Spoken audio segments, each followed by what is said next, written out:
Nshuti namwe bakunzi ba Mabayi Media TV turabaramukije turi kwigenekerezo rya 18 kwezi kwa Rusama mwaka wa 2023. Imvura nyinshi yaguye cyane muri komine ya Mabayi, aho yatanguye kuva igihe cy'isaha 7:27.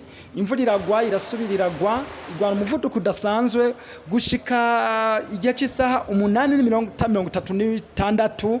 Imvura yari ikigwa ariko itangura kugabanuka.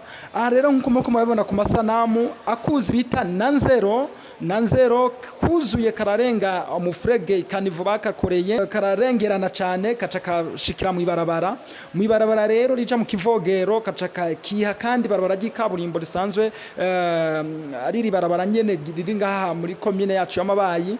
Iryo barabara amazi yuzuye ararengerana aha muri rompwe bita muri rompwe impande ya komine Mabayi. Amazi rero yinjiye mu mihana mu mazu y'abantu hirya no hino. Abantu benshi babuze ukuntu basohoka bariko baribaza ukunyene mpava bigenda. Rero reka tubanze tugeze ngaha tubandanya tubashikiriza amakuru akurikira uko tuja turabibona. Aya masanamu dushoboye kubereka nayo ngaha kuri centre hafi ya komine kuri rompwe ya Mabayi.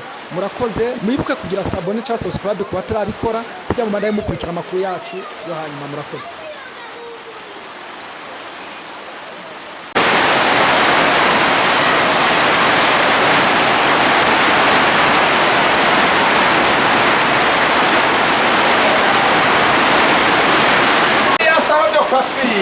Amazi yakasohokana ya saro do pote frito